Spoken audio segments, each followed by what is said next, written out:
yeah, today I'm bringing you a haul, which I meant to bring you a long time ago. I'd already recorded it, then I lost my phone, so I'm recording it again.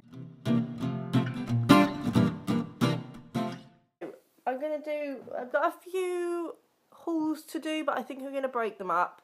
So this is the first of probably two at least. And yeah, I'll start with the graphic novels. I got Saga by Brian K. Vaughan and Fiona Staples. Most people have probably seen this already. It's been everywhere. I also got The Now of Brown by Lynn Dillon. Saga is basically, it's not my kind of thing at all. I mean, it's a lot like a comic book, really, which isn't my cup of tea. I'm only just delving into the world of graphic novels. But everybody has been going on about this, and I saw it and thought, why not? Give it a go. Always nice to try something different. Basically, I've started this, and it's quite good. I'm enjoying it so far. It's basically about, it's like sci-fi, and it's these two worlds that are sort of at war with each other, and from what I can tell, these two have fallen in love, but they're from different worlds, so they should be arch enemies, and I think they have bred, and so there is a baby involved, and from what I can gather, I think the worlds are warring over who gets to keep the baby, or whether I don't know if they want to destroy the baby, I don't know. Something along those lines, so it's a bit different. Everyone said it's very explicit, so no young uns, and that it's really funny. So I'm going to give it a go. As I say, I'm enjoying it so far, so that's a good sign. And with The Now of Brown, now when I ordered this I wondered why it was so expensive, and when it came I saw why. I accidentally ordered the hardcover, but I'm so glad I did, because if you look, it is so gorgeous. It's white. I love white things, and there's a map underneath there as well, and it's just a really pretty book. However, inside I was a bit disappointed with the artwork, because it's so stunning outside. The artwork's very simplistic inside. It's not an arty kind of graphic novel, I don't think. It's quite simple. But anyway, this sounds really good. It's about Now, who has obsessive compulsive disorder, which manifests itself in violent urges. So, sounds interesting. That's about all I know about it, but it sounds really good. And when I was buying blankets, actually, a few months ago, the guy said if I read this, it's really good. So, I have high hopes. And I also got Malb is My Wash Pot. I don't know if that's how you say Malb, I imagine, from Stephen Fry. I picked this up in a charity shop. I wasn't going to buy anything, but then I saw this, and I didn't realise until a while ago that this was his first autobiography. I've got the Fry Chronicles, but this is also This is also an autobiography, so that'll be quite interesting. It sounds like it's uniquely written, which is always good, and I think I'll enjoy it. I've never actually read any of Stephen Fry's writing, so be good to get round to that. I also got The Importance of Being Earnest and Other Plays by Oscar Wilde.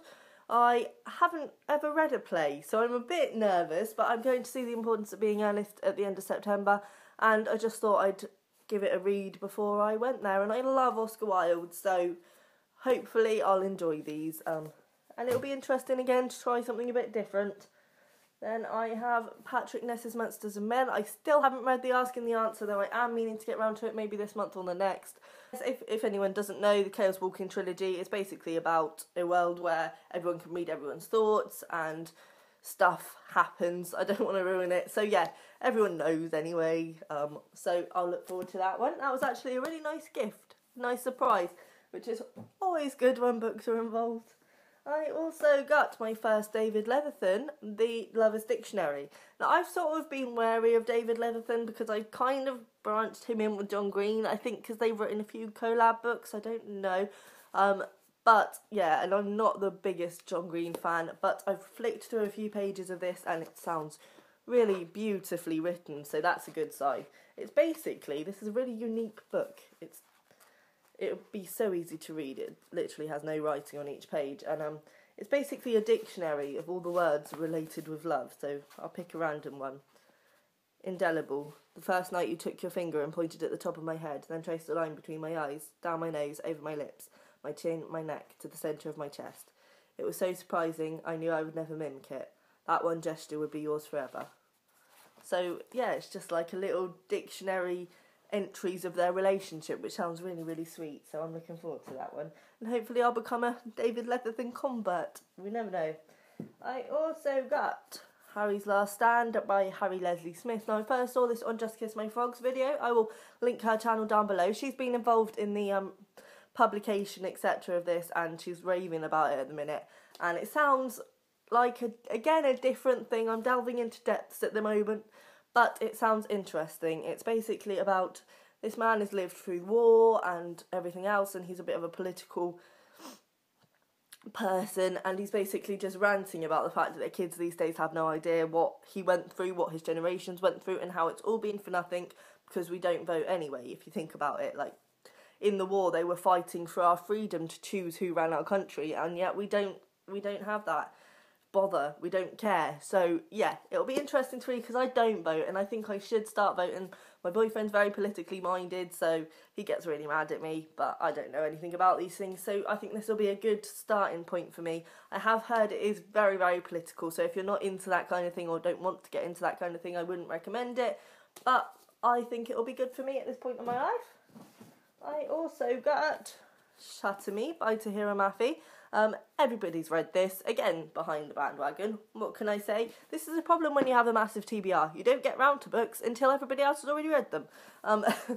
But this is basically about, it's a dystopian YA about a girl whose touch shatters people, basically. And I think the government want to use her as a weapon or some such stuff. So it sounds quite interesting. I've heard mixed reviews, to be honest. The majority of people rave about it. There's a few people who really dislike it. So I'll let you know what I think of that one when I finally get to it. And another funky romance, like a bit of a different romance I got this month, was Why We Broke Up by Daniel Handler and Myra Kalman. This is a really cute book, and I'm actually intended to read it next because I'm just going to skip all my other books. This is really sweet. It's basically, if you look, it's got illustrations in it, and it's basically a letter or a box that this girl has sent to her ex-boyfriend containing stuff from their relationship, and I think she goes into detail about each item and says why it sort of went towards them breaking up, sort of thing. So it sounds really, really sweet, and I'm looking forward to it a lot. I got more books than I realised as per. I also got Caitlin Moran's How to Be a Woman. This is basically, I think, a sort of autobiography thingy. Part memoir, part rant is what it says on the back. So yeah, that's pretty much it. I didn't know about Caitlin Moran, but again, from Just Kiss My Frog, she's quite into feminism and stuff like this, and she does talk a lot about Caitlin Moran. She actually did an interview with her, which I will link down below.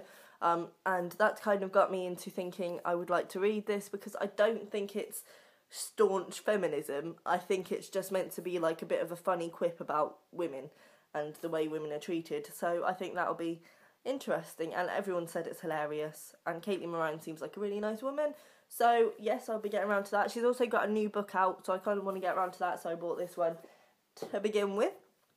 I also bought the Book of Disquiet. Now, this is by Fernando Pessoa, and I think it's going to be a bit different to what I expected it was going to be from reading the back, but I had it on my wish list, so I must have wanted it. It basically is about,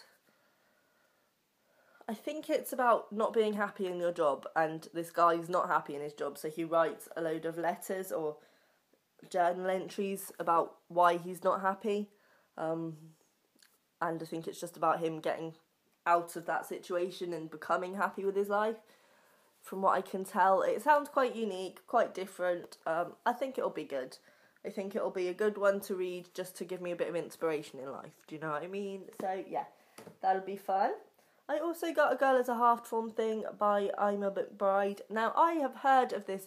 I saw it in the bookshop, and I've heard that title, and I love that title. I think it's a really good title, which is why I bought this. But I'm sure I've heard people talking about it, although from reading the back, I don't recognise it, so I don't know. This is, it's basically about a woman's relationship with her brother and the long shadow cast by his childhood brain tumour. From flicking through it, it's basically, it's really, really uniquely written and strange. Again, a lot of strange things this month. It's pretty much stream of consciousness.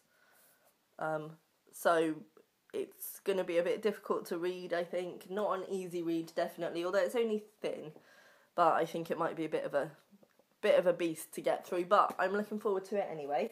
And the last book, woo, is The Host by Stephanie Meyer. I know, hate me all you like, I'm a bit ashamed of myself, but I'm not going to lie, when I was a teenager, I enjoyed Twilight. I was aware it wasn't the best written thing, and that it was quite shameful, but I enjoyed it because it was easy to read and it was quite gripping. Like, you know, you wanted to know what happened, didn't you?